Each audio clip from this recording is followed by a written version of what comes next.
গাজীপুরের নাটকে অভিনয়ের প্রলোভন দেখিয়ে এক মডেলকে রিসোর্টে আটকে রেখে দফায় দফায় গণধর্ষণের অভিযোগ উঠেছে এক পরিচালকের বিরুদ্ধে। বিস্তারিত থাকছে ডেস্ক রিপোর্টে। এ ঘটনায় মামলা দায়েরের পর জেলা প্রশাসনের অভিযানে সংশ্লিষ্ট রিসোর্টকে 2 লাখ টাকা জরিমানা করে সিলগালা করা হয়েছে। পাশাপাশি রিসোর্টের 2 নারী কর্মচারী সহ মোট 14 জনকে জিজ্ঞাসাবাদের জন্য আটক করেছে পুলিশ। পুলিশ ও স্থানীয় সূত্রে জানা যায়, গত 21শে সেপ্টেম্বর রাতে গাজীপুরের শ্রীপুরে রাজ রিসোর্টে নাটকের শুটিংয়ের কথা বলে এই নারী মডেলকে ডেকে নিয়ে যান পরিচালক।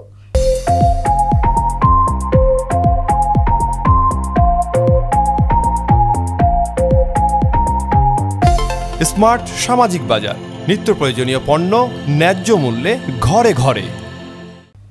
কথা ছিল তিনি নাটকের নায়িকার চরিত্রে অভিনয় করবেন, কিন্তু শুটিংয়ের আড়ালে রিসোর্টে আটকে রেখে তার উপর চলে দফায় দফায় নির্যাতন। ভুক্তভোগী নারী অভিযোগ করেন, হত্যায় হুমকি দিয়ে তাকে রিসোর্টে আটকে রেখে একাধিকবার যৌন নির্যাতন করা হয়। এক পর্যায়ে রিসোর্টের মালিক পরিচয় দিয়ে এক ব্যক্তি তার ব্যবহৃত মোবাইল ফোন রেখে তাকে সেখান থেকে বের করে দেন। এরপর থেকে শুরু হয় তার আইনি লড়াই। এ ঘটনায় থানায় অভিযোগ দায়েরের পর শ্রীপুর থানা পুলিশ ও জেলা প্রশাসন যৌথ অভিযান চালায়। শনিবার বিকেলে রিসোর্টে অভিযান চালিয়ে কোনো রকম অনুমতি ছাড়াই পরিচালিত হওয়ায় প্রতিষ্ঠানটিকে 2 লাখ টাকা জরিমানা করা হয়। একই সাথে রিসোর্ট সিলগালা করে কয়েকজন কর্মচারীকে আটক করা হয়। শ্রীপুর মডেল থানার ভারপ্রাপ্ত কর্মকর্তা আব্দুল বারিক জানান, প্রাথমিকভাবে অভিযোগের সত্যতা পাওয়া গেছে। স্বাস্থ্য পরীক্ষায় ভুক্তভোগী নারীর ওপর যৌন নির্যাতনের আলামত মিলেছে। অভিযুক্তদের গ্রেপ্তারে পুলিশ মাঠে কাজ করছে।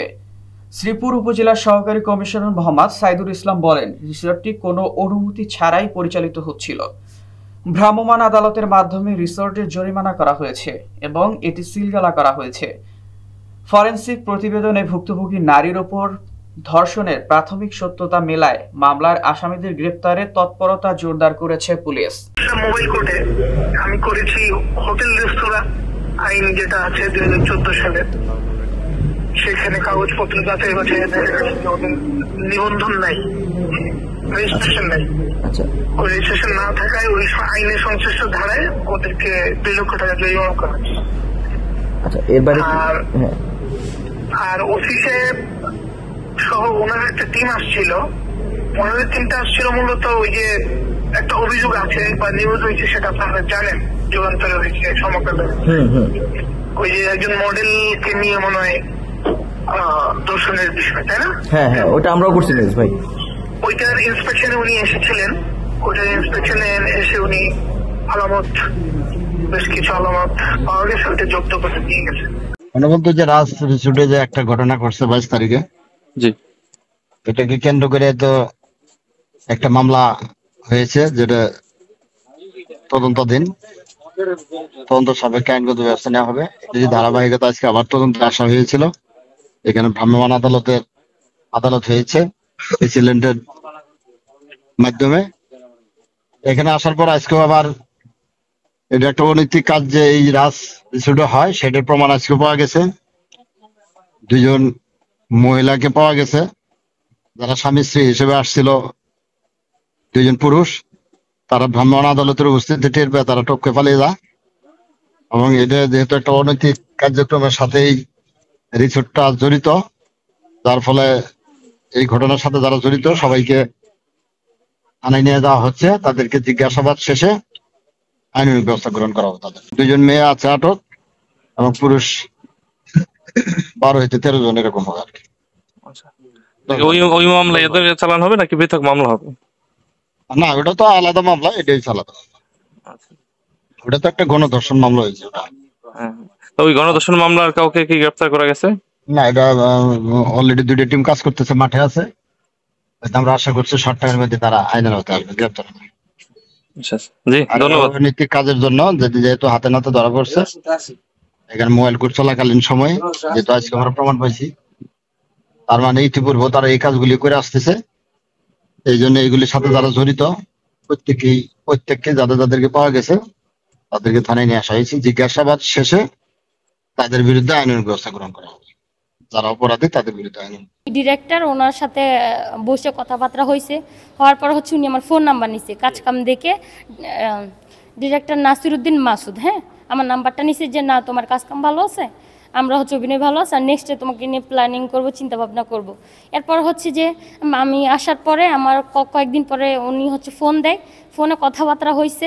মিরপুর 1 নম্বরে এসে উনি আমার সাথে 2বার কথা বলছে। নাটকের যে স্ক্রিপ্টগুলো থাকে ওই স্ক্রিপ্টগুলো নিয়ে উনি হচ্ছে আমার সাথে আলোচনা করছে। আলোচনা করা হচ্ছে 22 তারিখ আমাদের রাজ রিসোর্টে হচ্ছে যে এই মানে নাটকের যে শুটিংটা হবে, মূলত একটা নাটক হবে, ওটা নাকি RTVর জন্য। যাই হোক উনি আমাকে এই কথাটা বলছে। তো যেহেতু উনি একটা ডিরেক্টর, আমার আগে 5-6 মাস আগে পরিচয় হয়েছে, দেখা সাক্ষাৎ হয়েছে, সেই ক্ষেত্রে আমি ওনাকে একটা বিশ্বাস করছিলাম। হ্যাঁ, উনি ইমার্জেন্সি আমাকে ড্রপ করে নিয়ে গেছে, বলতেছে এখনই যেতে হবে, আমার সাথে চলো, কালকে কষ্ট করে আসতে হবে না। তো আমিও ভাবলাম যে কালকে সকালে যাওয়ার চাইতে 2টা বাজে ফোন দিছে, যাই, যেহেতু পরিচিত আছে, ওনার নিজের প্রাইভেট কারে করে আমাকে ড্রপ করে নিয়ে গেছে। যাওয়ার পরে রিসোর্টের ভিতরে দেখলাম কি মদটদ খাচ্ছে 2জন ব্যক্তি। এরপরে ভিতরে ঢুকতে চাই না, বসে এটাই এখানে থাকতে হবে, ভিতরে রুম আছে আরও 2টা, তুমি তোমার সেফ জায়গায় চলে যাও। আমি গিয়ে চেঞ্জ করলাম। এরপর হচ্ছে 2 ব্যক্তি বসা, ওখান থেকে এক ব্যক্তির নাম হচ্ছে বাবরে মূলত আমাকে ধাক্কাধাক্কি করে কাজটা করছে।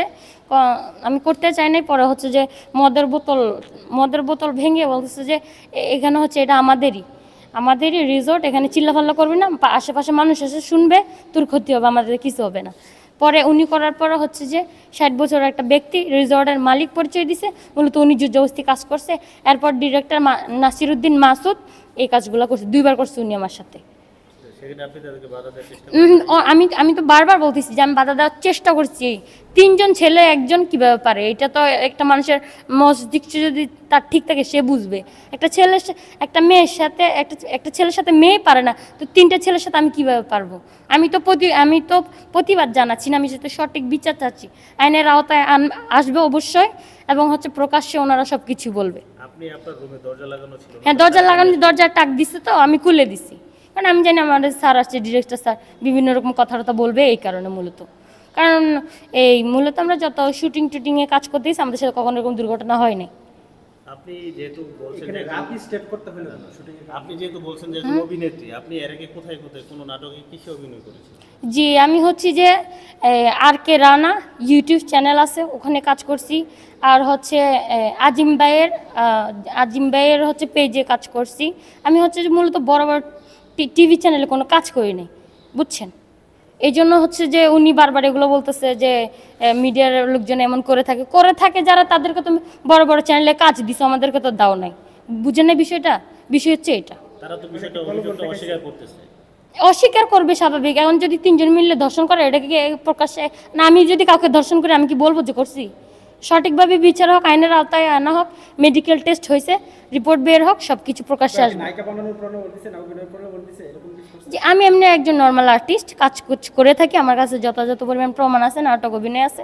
কিন্তু উনি আমাকে তো নাটকের কথাই বলেই আনছিল রিসোর্টে। নায়িকা, জি নায়িকা, এবং হচ্ছে আরও আর্টিস্ট থাকবে, স্ক্রিপ্ট পড়ে শুনাইছিল, আরও গল্প টল্প বলছে। এরপর হচ্ছে যে ওনারা তারপর আমার আইফোনটা হচ্ছে যে বাবারও সকালে ঘুম থেকে উদ্ধার হচ্ছে যে আমাকে এই গাড়িতে করে লাঞ্চ করার পরে